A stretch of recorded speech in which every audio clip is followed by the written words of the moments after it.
quick introduction to Woody Durham, who really needs no introduction. I don't get to say that very often, but he really doesn't.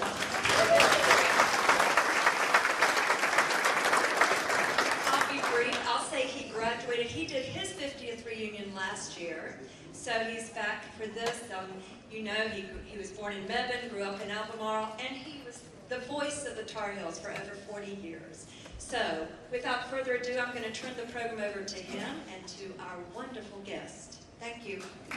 And Louise, thank you very much. And thank all of you for coming today. And I know it is generated by the fact that we're going to talk today for at length during the time period that we have about one of the greatest individuals, not only to ever coach basketball, but just one of the great individuals in life. I told somebody when he got the Medal of Freedom from President Obama recently, Dean Smith could have gotten the Medal of Freedom without ever coaching a basketball game because of what he did for the people and with the people around him. But I'm happy to have 4 people here today who knew him rather well. The first is Mike Cooke, who was a member of Coach Smith's first team. He actually came in when Coach McGuire was here, and he was on his first basketball team, and we'll have him recollect something about that in a moment. Everybody knows Phil Ford, the National Player of the Year in late 70s. We'll hear from him about Coach Smith and what Coach Smith meant to him. Eric Montross, a member of the 1993 National Champions. And down at the far end, and a gentleman you'll also hear from, is Freddie Kiger. And you know Freddie, most of the time he's talking about the Civil War, and he knows it better than anybody I've ever been around. And except maybe Shelby Metcalf, right? Shelby Foote. But anyway, he also filled a role for Coach Smith when he was a student here at Chapel Hill, and I'm going to have him talk about that. But let's get started, and hopefully if we have enough time, and Ann Louise is, I think, watching the clock for us and won't let us run over because of some of the other things that are going on as part of this graduation weekend. But let's start off with Mike Cooke. Mike and Jackie make their home now down on the beach of South Carolina. And Mike, as I mentioned, you were here playing for Coach McGuire. Then he left, and Dean Smith got the job in the summer of '62. So what was it like making that transition to Dean Smith? Well, is this on? Okay, good. How many people are from the class of '64? Goodness. Okay. But join me in knowing what's going on here. Going into rooms and forgetting why you went there. Stuff like that. They're laughing at me because I have notes, but I'm the oldest one, so I get it. Given the Gettysburg Address.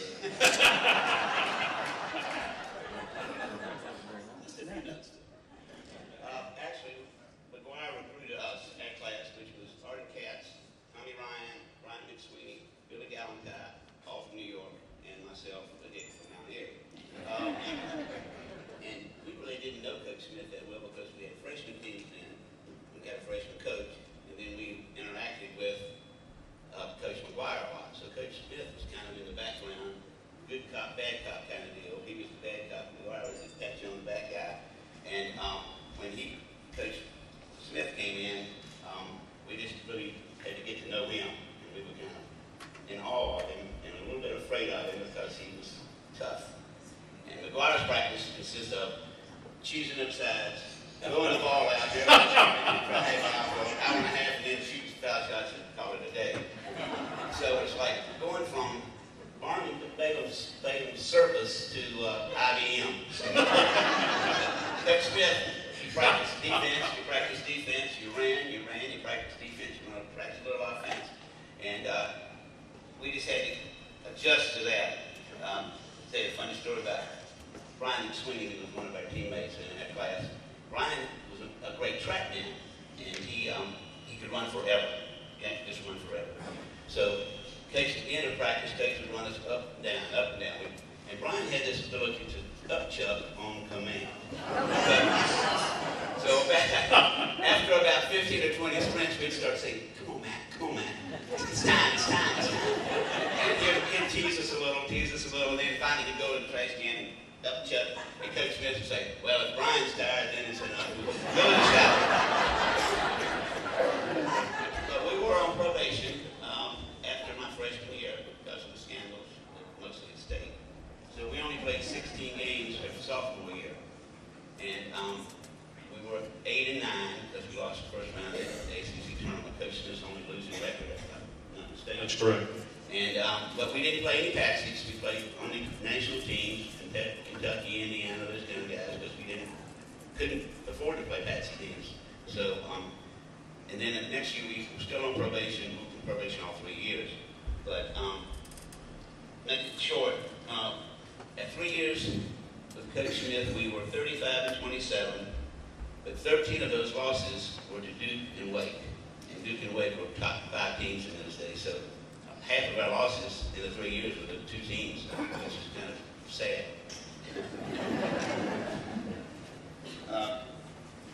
I will say this in defense of our team. The 4 years that our class was in school, 61-64, the basketball program produced 4 All-Americans, 4 Naismith Hall of Fame members, 5 NBA head coaches, 2 gold medal winners, and 5 All-ACC players, and every player that stayed all 4 years graduated.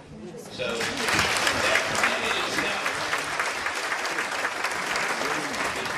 that in itself is probably what 80% of the national programs in the country would like to have. Exactly. 1 4-year program. Well, don't tell us everything. We want you to save some stuff. Gotcha. All right. Next, Phil Ford. Thank you. I'm going to make this quick.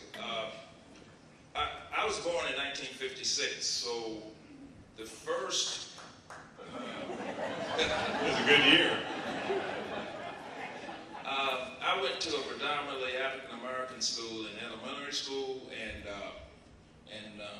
junior high. So in 1967-68, when Charlie Scott started playing here, you can imagine all the little guys in my junior high, all of a sudden, everybody started looking at University of North Carolina play. So I guess you can say that's when I really started following the ACC at that time. And I became a Carolina fan. Fast forward a little bit to my senior year, I had become a player that was being recruited by numerous schools, and Coach Smith was the last coach to actually make an appearance at my home in Rocky Mount.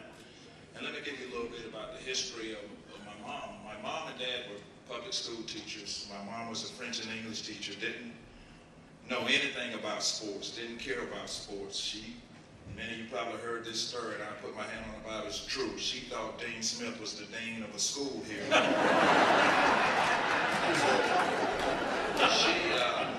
She never sat in on my recruiting meetings. It was usually my dad, my high school coach, Richard Hicks, and myself when the coaches came to talk to me. But when Dean Smith came to come, she wanted to sit in on that meeting. She sat in on the meeting, and at that time, recruiting was a little different. Coaches were coming in and telling me that I was going to start and how much I was going to play and what I was going to mean to the team. But when Coach Smith came in, first thing, we didn't talk about basketball for the first 30, 40 minutes of the conversation. We talked about being a good citizen, being a good student, being a good friend, race relations, just everything. And when we finally started talking about basketball, you know, when it came up to playing time, that's what I was waiting for. This guy tells me that I may have to play JV basketball. Carolina went from top to bottom.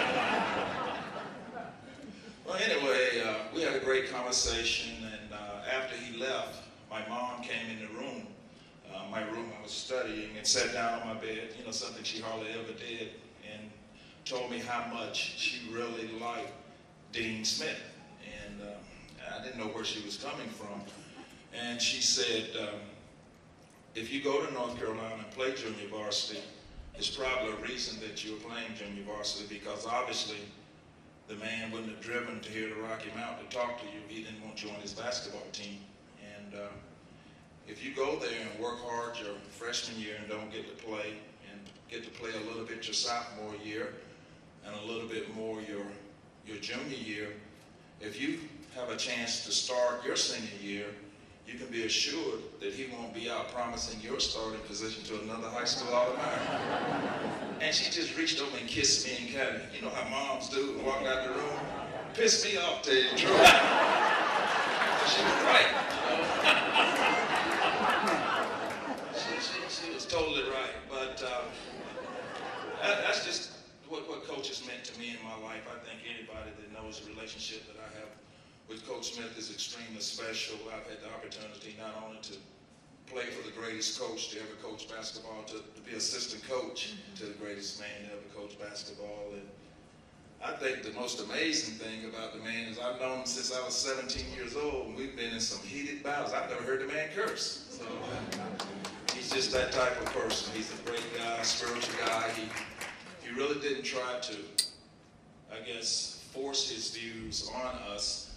He led by example, and I considered it an honor to play for him. I considered it an honor to have been a student athlete at this university. He always, you know, with this academic stuff going on, I think if he kind of knew what was going on a little better, I think it would just tear him up, because, you know, his graduation rate of the guys that played for him was off the charts. I got my degree in 4 years. Well, if I didn't, I definitely couldn't have gone home. That's for sure. But, you know, it just was a tremendous honor to play for him. But before I end, I got to, this is Bobby. Stand up, Bobby. He played there. You got to do this. You got to listen to this. He's 94 years old. 94 years. I have to tell you one quick thing about Gene Smith that maybe none of them know. He was the most considerate and kind person. When Charlie Scott was interested in coming and being the first black player, Dean asked me if I would go to Laurinburg to talk to his father, who was the dean or the president of Laurinburg, and talk to him about Carolina and the fact that I was a Jewish boy and a minority. And the next day, when Michael Jordan got ready to go, he did the same thing. He said, "You want to go see a great player?" He said, I went to see him, sat with Mr. Jordan, same type of thing. You think it's a good place for a black boy? You think it's a good place for a minority? I said, it's the greatest. And then so on. I think very good.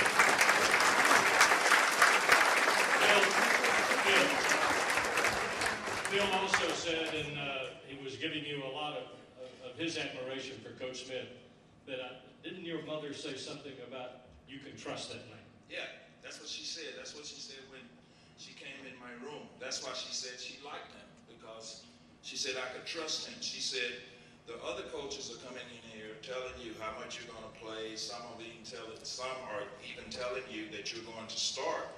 But you've had some success as a high school player. They don't know what kind of player you're going to be as a college player.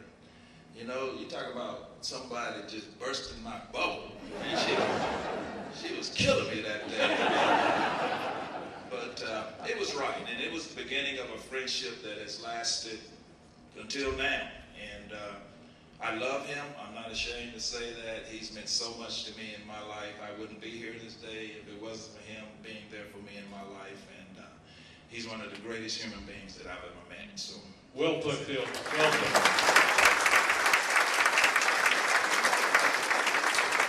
I knew back in the late 80s, early 90s, that Carolina, well, a lot of people at that particular time, and some of you may remember this, a lot of the media people and even some fans, even some Carolina fans, were saying that the game had passed Coach Smith by. And the year earlier, Carolina beat top-ranked Oklahoma in the regional in Austin, Texas, to get the right to go to Dallas the next week. Well, I was in the hotel room, and my telephone rang, and somebody was calling to tell me that this big guy from Indianapolis, named Eric Montross, had committed to come to Carolina. And the class that he came in with was the class that wound up winning the '93 national championship. So I don't think the guy Eric, bring us up to date, Bill.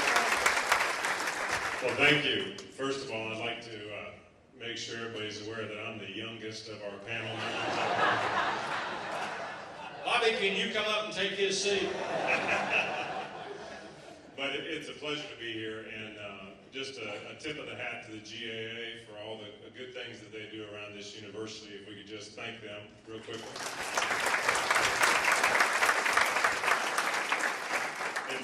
I remember the first time that when I was being recruited, and of course I grew up in Indiana, which was the hotbed of basketball back then for the Midwest and the Big Ten. My family had all gone to the University of Michigan. My sister, who 2 years younger, would go on to go to the University of Michigan. I was in the midst of quite a recruiting battle, and it was great fun.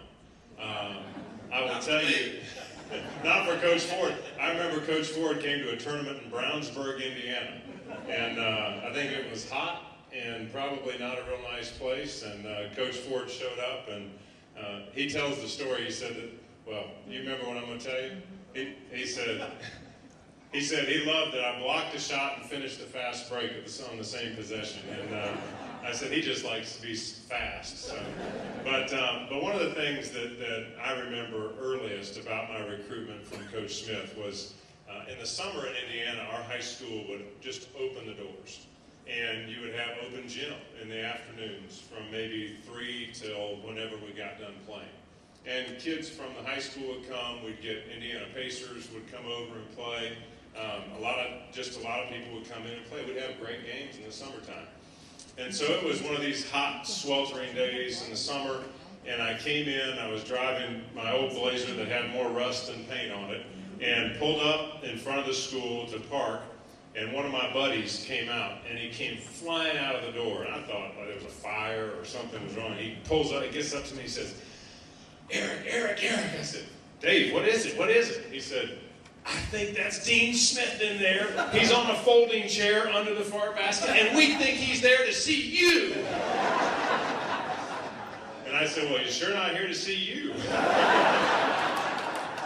But it was, at that time I couldn't have any conversation with Coach, but everything that you've heard from Bobby, from Mike, from Coach Ford, and from Woody thus far is true.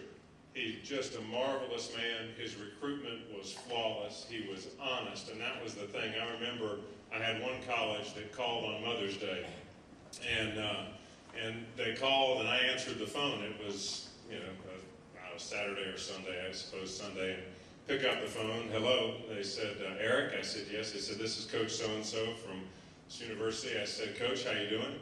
They said, we're doing fine, but we just wanted to call and see if your mother was here today. And I said, okay. So I handed the phone. They said, Mrs. Montross, we just want to wish you a happy Mother's Day. And I thought, that's pretty shallow. I said, we're looking for a little more depth when it comes to a university.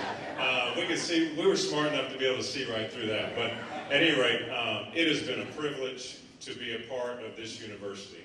Today, I'm very fortunate to represent this great place in some different ways. It is always, every single day that I step foot on campus, every single day that we're on the road, whether I was with Woody or whether I'm with Jones Angel, and we go and we're broadcasting about the young man that we have on our court, wearing the light blue, it's a privilege. And this is a great place, and the integrity is rock solid, and I'm proud to be a Tar Heel, and I'm proud to be here today in front of all you. This man that we're going to talk about today has changed a whole lot of lives, and he's changed them for the better. Indeed.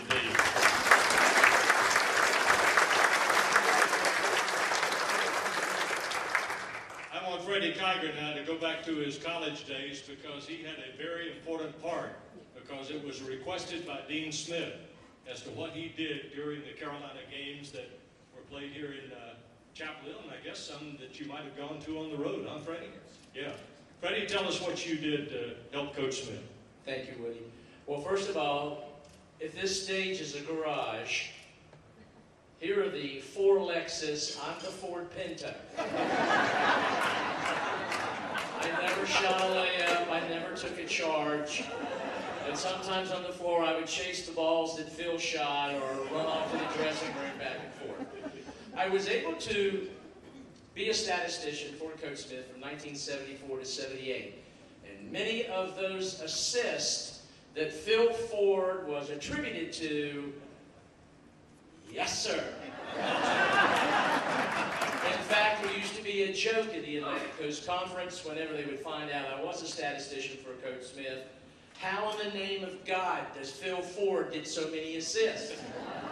We did indeed have a Phil Ford assist because Coach Smith wanted me to put down under the assist column, even if Phil gave a pass to someone and they did not make the shot, or if they missed the free throw, because Coach Smith wanted it to be made aware that he at least got the ball from Phil and had an opportunity to score. Of course, everybody in the Atlantic Coast Conference had a field day with that, because it's not truly an NCAA assist. Everybody but NC State. Oh, and that brings this story perfectly in. I do work with ESPN and a lot of sports broadcasting companies as a statistician as well. And of course, the stats that I'm keeping, we make sure the official stat crew at the school has the same number before we send it off to the Dick Vitals and Brent Musburgers and Mike Patricks and whomever. Over at NC State and over at Cameron Indoor Stadium, we're on top of Chris Corciani and Bobby Hurley in their respective years when they were chasing the NCAA career assist record. I swear to you. Chris Corciani and Bobby Hurley both were given an assist while they were sitting on the bench.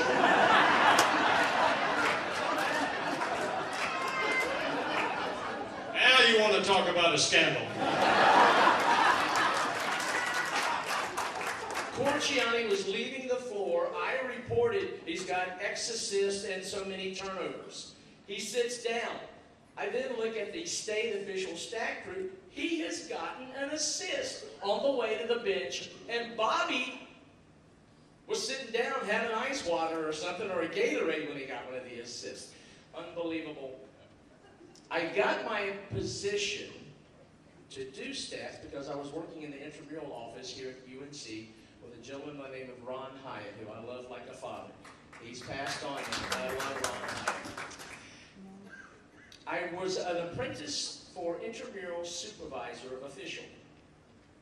And the guy I was working for, who was the intramural supervisor of officials, was a gentleman by the name of Roy Williams. So the tunnel, if you will, leading to my opportunity to work with Coach Smith. What do you mean, talk about that one particular stat sheet, or would you like to save it? We would save it for later. Maybe a little bit later if we have a chance to run down the road here. I really got to know, I was a student in the radio television department here at the time that Coach Smith did a good job. And I'll share one story with you because I visited Chancellor Aycock not too many moons ago. And we were talking about various things, and I said something to him about, I said, Coach, I said, Chancellor, is it true what I hear about the hiring of Coach Smith? He said, what have you heard? I said, well, you tell me your story, because I know your story will be legit. He said that Frank McGuire came into his office and told him that he was leaving. He was going to the Philadelphia team in the NBA. And they talked for a few minutes, and he said, Coach McGuire got up to leave the office, and he said, is it okay if I talk to Coach Smith about being your replacement? He said, yes, and he's right outside in the car. He said, so we brought him in the period of about 8 minutes, I offered the job, and he accepted the job. And so that's how that all got started. But anyway, I was working at WNC at that time, WNC Television, while I was trying to get a degree in radio and television. And you remember Broadvision. We'd go down and set the cameras up at Woodland Gym in order to do a game. And so we would do our early evening strip there, news, weather, sports, just like the commercial stations. So we'd always try to get Coach McGuire to come and be on with us prior to that game that night. Well, most of the time, he came a couple of times, but most of the time we got Coach Smith. And that's when I really got to know him. And so then when he got to be the head job, it was just a great, great relationship. And when I decided that I wanted to try to be the voice of the Tar Heels, because my long-range goal really at that time, I'd done some TV games for C.D. Chesley, was I wanted to be the lead announcer for ACC football and basketball. And then Homer Rice invited me down one day to talk about the direction of the network, because after Bill Curry left, it wasn't run out of WSOC in Charlotte anymore.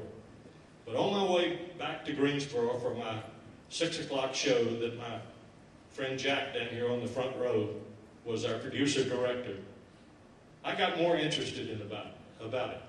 And I finally drove home for dinner that night, and Gina and I talked about it, and she said, I think if you don't try for this, you'll regret it at some point in your career. And so I got on the telephone and I called two people. I called Coach Smith first, and then I called Bill Dooley, who was the football coach then, and I said, if I try for this, will the two of you give me your help? They said they would, and they did. And 40 years later, in 1,805 football and basketball games, you know, I finally found it was time that I stepped aside and let somebody else a little younger get the thrill of doing it. So it was a great thing, and he was very responsible, very responsible. And I'm going to tell you one thing. Mike, hold it for me, would you? I brought this not because we're going to read anything out of it, except one thing. When he did his book shortly after his retirement, and he wrote an inscription to me in this book.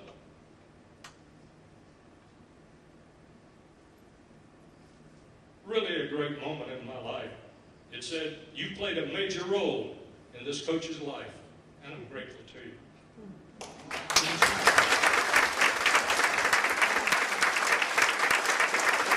I want to get emotional. Hard not to get emotional when you're talking about him, and especially what he's going through right now, and what all of us just detest in the worst sort of way, that the man whose mind was so keen, not only in basketball, but if he were here today, and how many of you he met, he might see you 6 weeks later, and he'd call you by your first name. It was just phenomenal. Anything else you want to tell us about? Well, I think, talking to all the Letterman over the years, I think there's one thing that Coach Smith was obsessed with, and we have one common denominator, I think you guys will agree, and that's be on time. And I read somewhere that college My kids say I'm anal about I read that all college people have recurring dreams about nightmares, I guess, about missing an exam or being late. Well, we have recurring dreams about not being on time with Coach Smith, and I still have them at 72 years old. Watch it. Phil, my watch says it's 5 minutes until 2 o'clock. What does your watch say? 15 minutes, 10 minutes. To this day. Greenwich lived on the wristwatch of Coach Smith and Coach Guthridge. Everybody else had to adjust. Phil, anything else to share with us? Not really. I don't know. He's just so much you could say about Coach. You know, I mean, he's such an important, as I said, such an important figure in my life, in my family's life. My mom and dad loved him to death. I want to tell a story about Mama never telling me to come to school here. I played baseball in the spring, and you know, as a high school senior, you just want your parents to second it. You know, I knew I was coming to school here, but I wanted my mama to tell me, Phil Jr., go to North Carolina, my dad. But she said, you know, she never told me where to go to school. Well, one evening, the other school that I was going to attend, if I didn't come here, the coaches were coming in to, you know, finalize, you know, the last recruiting pitch. So I walk in after baseball practice in the kitchen, and there's no food. My mom yells, you guys make sandwiches. And you know, back in the 70s, we never went out. We ate, my mama cooked every day. So we ate sandwiches, and we go in the family room to sit down and talk, my dad and I. My mom was not in this recruiting pitch from the school. So my mom sits on the back seat, on the back wall where a couch is. There's a table that we're sitting down near television. So the coach looks over to my dad and says, Mr. Ford, will you turn down the television? So my dad reaches over to turn down the television, and my mom yells back, all this is true. Turn that TV back up. So we go to another room. The very next night, not a week later, the next night, Coach Fogler, Coach Smith, and Coach Guthridge came to Rocky Mount. I walked in the kitchen after baseball practice. There was collard greens, ham, fried chicken, turkey, corn. I thought it was Thanksgiving. So after we ate, my mom grabs my younger sister's hand and says, "Jacqueline, let's go in the back of the house and let the men talk." Till the day she died, she would never tell anybody that she told me where to go to school. That's how it worked out.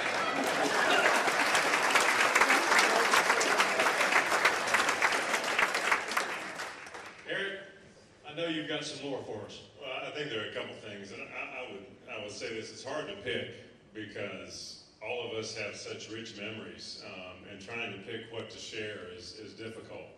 But I will tell you this, one of the things that I think that we as players, we as folks who worked with the coaches and Coach Smith every day, most appreciated was the fact that there was equality amongst all the players.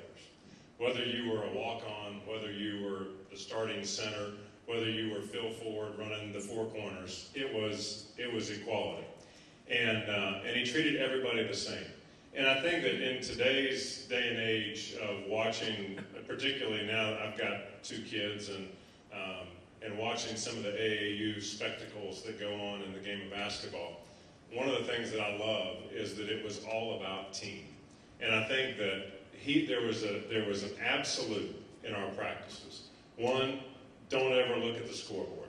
Just play the right way, the score will take care of itself. And there was other thing that we were always going to be held accountable, not just to him, but to our teammates and to our other coaches. In fact, one day, this is kind of a Coach Guthridge, but there's the trickle-down effect for Coach Smith. And Coach Ford was one of my coaches, so he may remember this. We were in Charlotte for the ACC tournament, and I don't remember the hotel. What was the hotel down in South? The Park Hotel, that's right. And we were staying there, and it was about time for a pregame meal, which happened 4 hours before the game. So Derek Phelps and I were on the elevator to go downstairs to the pregame meal. And the elevator got lodged in between floors. And we were 2 minutes late to pregame. And we came out of the elevator, walked into the door, look at this, and Coach Guthridge said, "Why were you late?" And we said, "Coach, you're not going to believe this." The elevator was lodged between floors. We couldn't go in. We were trapped. He said, "Well, you should have left 2 minutes earlier." and we didn't start in that game, and we were starters. And the reason why we didn't start was because that was a rule. And we should have planned ahead. And I think that when you look at the team, there was no squawking and moaning about it. Sure, we were disappointed, but everybody was treated the same, whether you were starters, whether it was the ACC tournament, whether you were playing somebody in the early season. And that was one of the great things that we treasured most about Coach, that he really cared for us. He wanted to teach us life lessons. He wanted it to be bigger than the game of basketball, and it always will be for those of us who played for him and for who worked with him.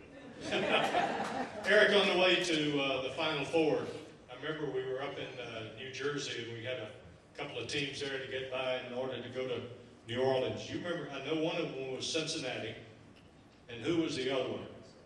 Arkansas, right. You go in and you have a public shoot-around on the day before all these competitions start, whether it's the regionals, as this was, or whether it's the Final Four. And I remember I was sitting where the media was, about where our broadcast location was going to be courtside. And Eric, it was about the game clock was running during all this, because then it was an hour, and now it's like 50 minutes or something like that.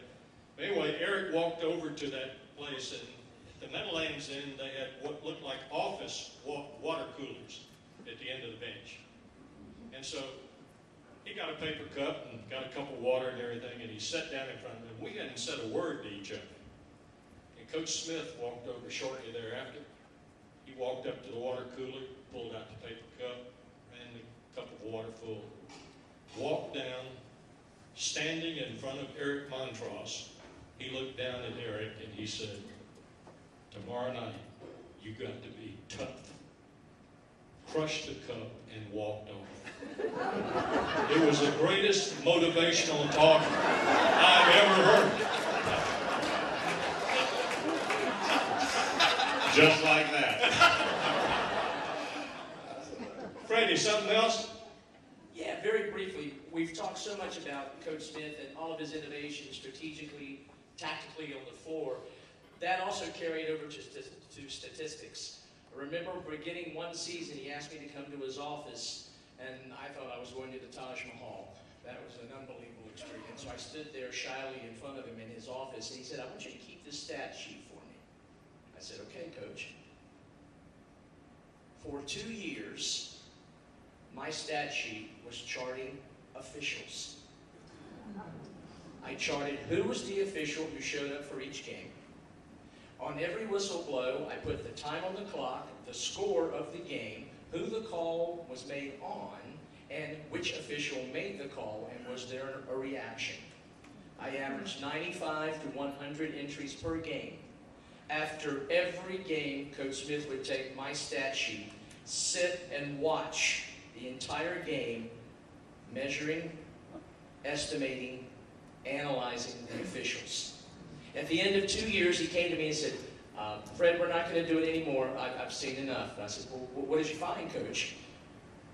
He gave the officials the greatest compliment they could have. He said, "There are no tendencies. I can't tell if anybody shows up where there'll be more charges, more tough play in the paint."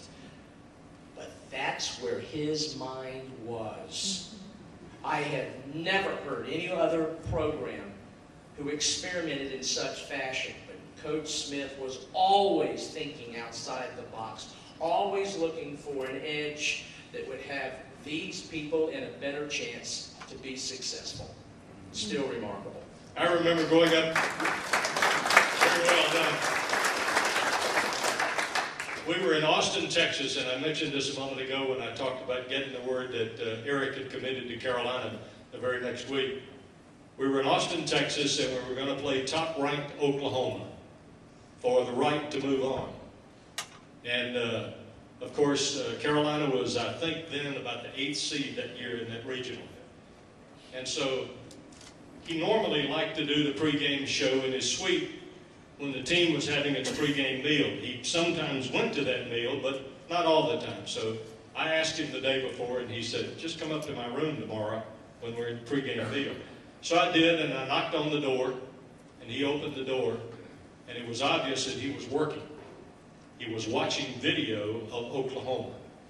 And he said, "Would you mind sitting down just a few minutes?" He said, "You got time?" I said, "Sure, Coach, I'm here at your beck and call."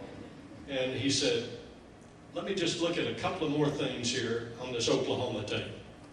So he sat down and he took and boy, I had always wanted to go into a morning when they broke down the tape of a game the night before. Not after a loss. You're right about that. So anyway, I sat down, he got to where he needed to be, and he shut the tape off like that, and he turned to me and he said, "I think I got him pretty well now, if I could just translate it to the team." And that's when we upset top-ranked Oklahoma on the Rick Fox shot off the backboard, and before Oklahoma could call a timeout, the game was over and we were on our way to Dallas. Bobby, what is it? You're wearing the devil out of me. I get a call from Dean and said, "You coming to practice?" Like you always do. I said, "Sure." Can I bring my 2 friends, Craig Phillips, who was superintendent of public education. You know him, fabulous guy, Dr. Turk Newsom. We all met, Julie Smith, my teammate and my roommate. We met at Dean's office, and he said, "I'm not going to have practice today for another hour or so." And I said, "Good. I have an appointment with Terry Sanford at Duke to get a good kid into Duke this year." So I run over there, run back, and as I came back, my roommate, Julie Smith, said, "Bobby, you're having a stroke. Lay down." Newsom, the doctor, comes over and he puts his thing on. Bobby, you're having a stroke. And they yell to Dean, Dean, get an ambulance. And Dean yells to Linda, his secretary, get an ambulance, Bobby's having a stroke. And it was all because I had spoken to Dr. Lydia Smith, his wife, about Dean smoking and eating too much, and these other two guys too, and they got together to get even with me about it.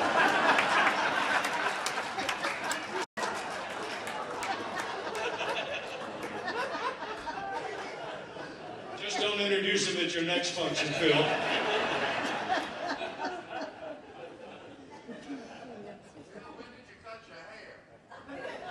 When it all started turning white. He beat it before it beat him. The part's just wider. What was it like for the first team he had once you got out of college and you were on your own, and I'm sure some of you came back to him to ask something for him? How did he treat you? Talking about after sophomore year. Well, no, after you've graduated. Oh, after You were out of school. Well, that's the whole thing. I always said that for 3 years, varsity, we played 3 years then, Coach was the great Santini. Then after you graduated, he became your mentor, your best friend for life.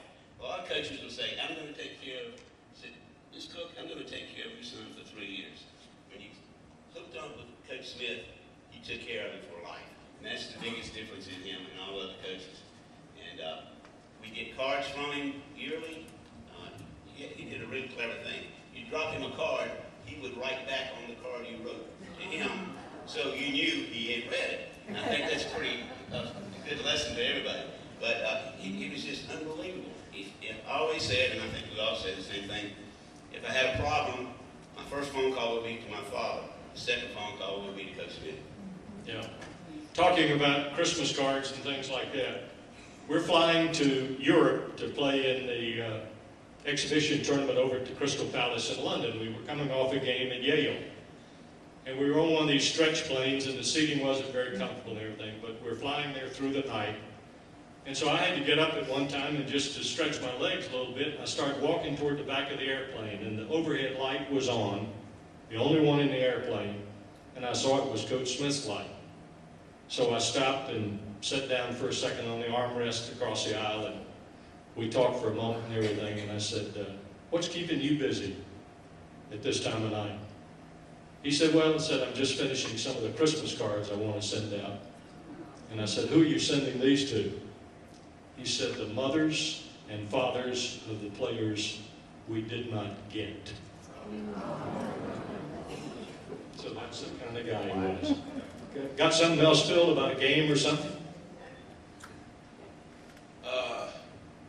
How about those? It's nothing that could happen in a basketball game that we hadn't gone over at one point. You know, as a player, we had plays and for everything, situations. I remember back before there was a three-point shot there.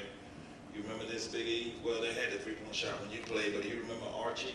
You know, we had a play that when I played, if you were down 3 points and you got maybe 2 seconds on the clock and we're on the line, of course you can't get 3, so you make the first one and you shoot the next one real high up in the air and let it hit the rim, and then you just push and they make the referees call it and lay it in. But he was just always so cool and calm, and we had practiced everything. And I remember in the Final Four, my junior year, we were playing Nevada, Las Vegas, and to me, that's the greatest college basketball team I think I ever played against. They averaged about 110 without the three-point shot, and they were wearing us out. And I remember we'd go to the bench, and coach would kneel down in front of us and keep telling us, we're all right, we're okay, we don't worry about it, just keep doing what you're doing. And I'm thinking to myself, is this guy looking at the same clock?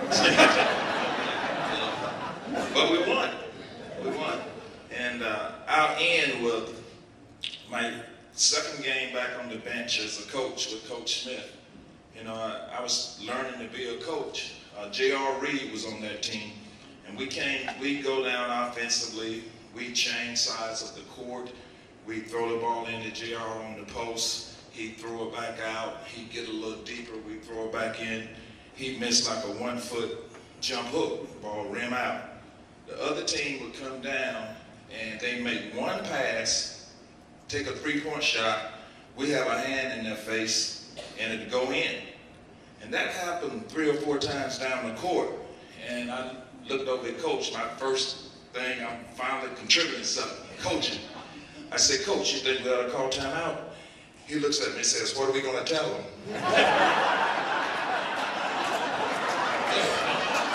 They're doing what we taught them to do. We'll get the shots we want to get. They're taking the shots we want them to take. He looked at me and said, it'll work out. Cream will come to the top. We beat them by 30. That's my first lesson in coaching right there. For both of you, what advice did he give you about the NBA when it was time to make that decision? Well, I think I remember after my junior year, of course, we had just won the championship in New Orleans, and we came in for our end of the year meeting, and Coach did a lot of work before he would sit down with players that had the potential to leave early. And he would talk to teams, he would talk to coaches, he wanted to know where you could possibly be picked, and he wanted to be sure of it. Much like what Coach Williams does now. And we came into the meeting, and Coach said, Eric, he said, we need to talk about the NBA. He said, you had a good final game, you've had a good season. He said, I think that you can be taken somewhere in the top 6 picks of the draft this year if you're ready to go.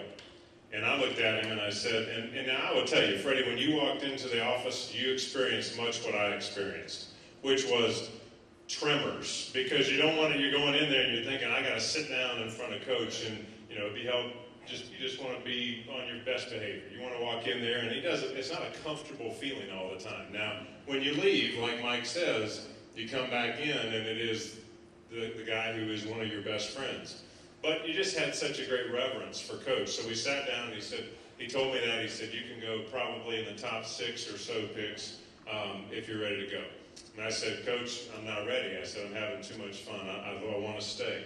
And that was it. But my point in saying that was that he genuinely was looking out for my best interest. And he wanted to make sure that if I made a decision, it was an educated one. And I think that the things that Coach always did, there was so much backstory to the actual action. And that's something I want to leave you with. But I also want to leave you with this. You know, Coach Ford was talking about these comebacks, and we were down by 22 in the second half to Florida State. And now 22's a lot of points, okay? In the second half, that's right. So they're about, 17, 16 minutes left in the second half, and we're down by 22. And this is That's like a father beating his son. it was ugly. And this was the Sam Cassell, Rodney Dobar, the wine and cheese crowd commentary that we got from Florida State when they first came in. And so we come to the timeout around 16 minutes, and he says, all right, now here's what we're going to do. He said, I want to get it down to 18, 16 points by the next timeout. And he sent us out. We came back, and we were at that point. He said, okay, here's what we're going to do, and I want it to be down to 12 by the next timeout. So we go out, and we accomplish that. We come back, and he says, here's what I want to do. I want it to be down by 6 or 8 at the next timeout. We do that.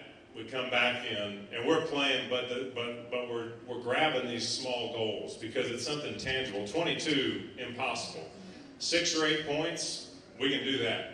So we come back in at 4 minutes or 3 minutes, and Coach may remember this more clearly than I do, but we sat down and he said, we've got them right where we want them. And we had made this incredible comeback, and it was play after play after play. But he was all about empowering the players. He was about making us so confident in our abilities because we were prepared for it. We had practiced every situation like Coach had alluded to and Mike had alluded to. And that was no different. So it was so much fun to go into a huddle where there was such confidence, and you knew that you could believe it because he wasn't going to lie to us. Roy says that when he was on the bench with him in the national championship game in '82, he said that the Tar Heels had the ball late. Georgetown was leading by 1, And they said the team coming front court looked a little bit unsettled. And so before he could say anything, Coach Guthridge had said something to him, and that's when he took the timeout. Roy said when the team came over to the bench and sat down and everything, said he got down in front of them. This must have been his favorite expression in situations like that. Again, he said, we got them right where we want them. Roy said he had to look under his arm up at the scoreboard to make sure that Carolina was behind. And then, of course, he sets it up.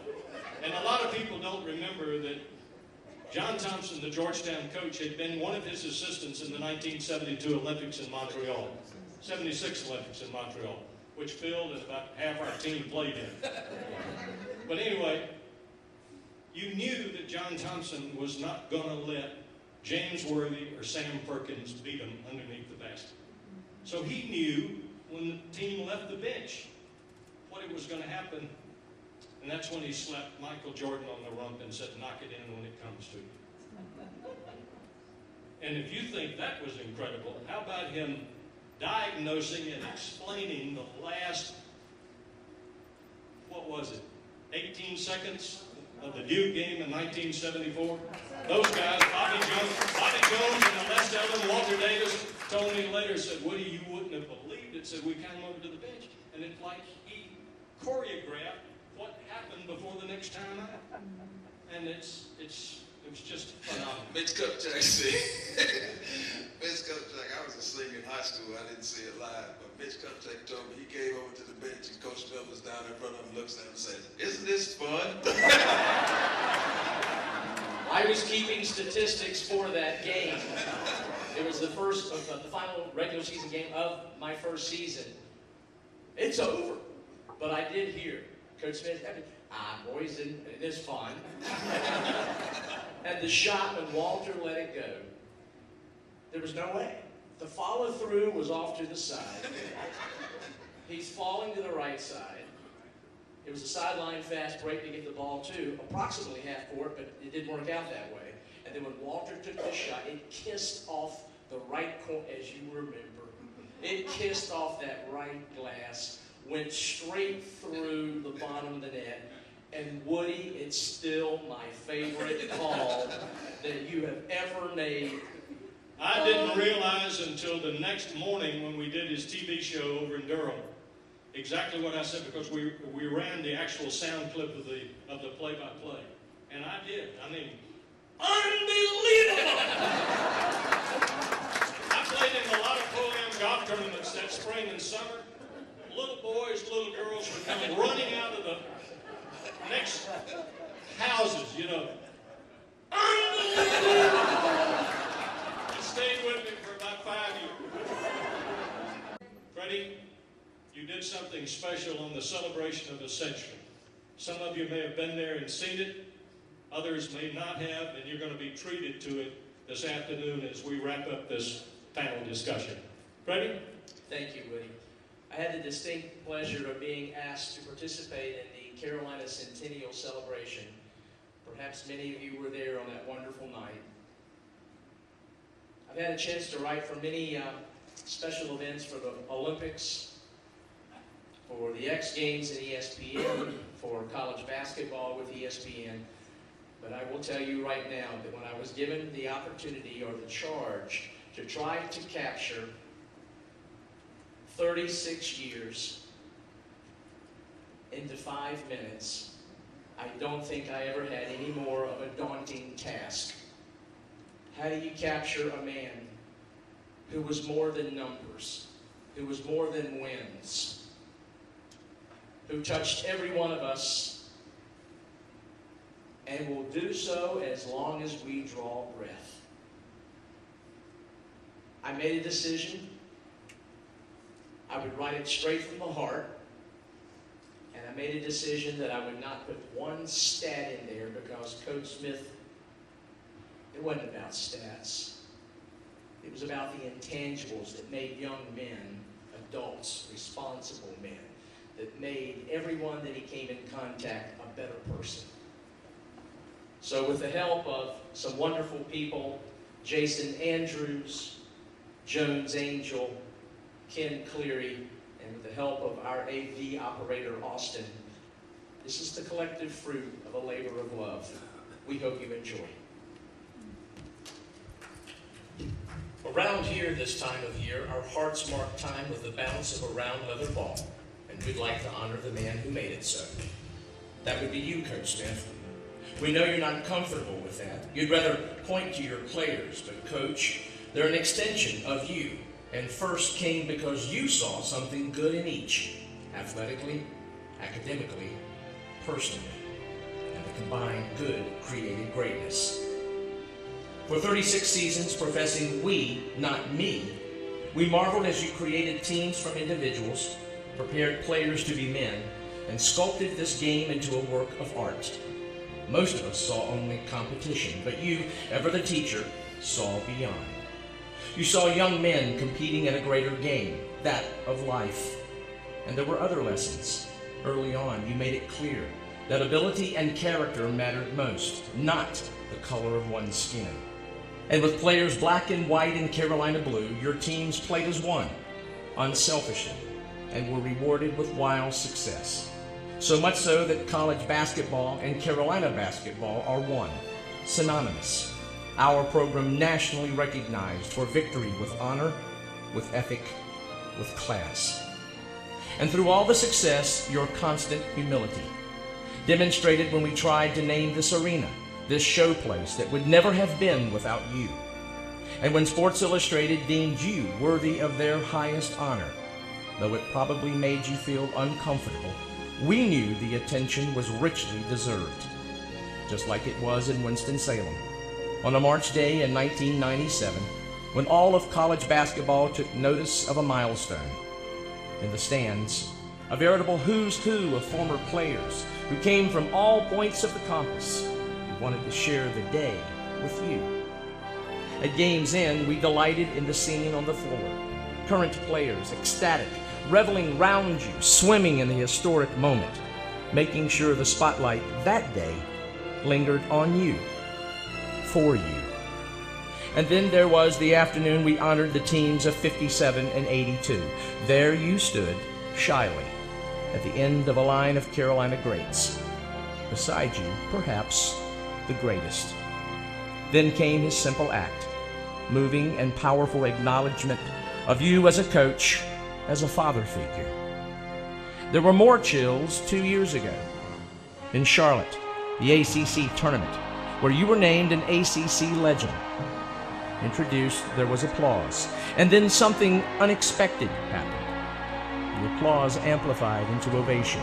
On and on it went, from fans that represented every school in the conference. Recognition from those who for 4 decades treasured any victory over a Dean Smith team. But on that day, all honored you as a treasure, showering you with the ultimate sign of respect, tribute from one's opponents. Coach Smith, they came to understand what we have long understood. You represent all that is good about sport, and who you are, what you stand for, are living embodiments of what the University of North Carolina is. And this university remembers an October day in 1997, a frozen moment. So momentous, we remember where we were, what we were doing, when we fumbled with the stunning news that an era had ended. It came so suddenly. We didn't get a chance to say thank you. Tonight, we will. We hope you'll forgive as we employ one of your many innovations. In this place that bears your name, while celebrating Carolina basketball's centennial, we pause and point to you for a lifelong assist. Thanking you, Coach, for more than victories, for loyalty to school and players, for making us understand that trophies are cherished mementos in time, but the values learned in winning them are timeless. And that is what you are, Coach. Timeless. Our priceless gem with radiant shine. And so gathered here, driven by the backbeat of the game we hold dear, we, Tar Heels past, present, and future, take this moment to say, with head, with heart, with all of our being, with pride, respect, and yes, love. Thank you, Coach Smith. Thank you.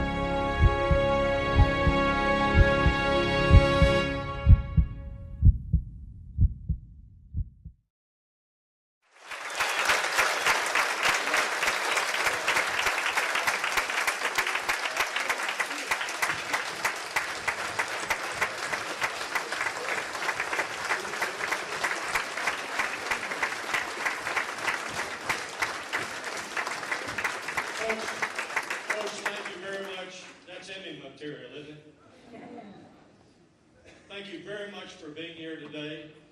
And tonight,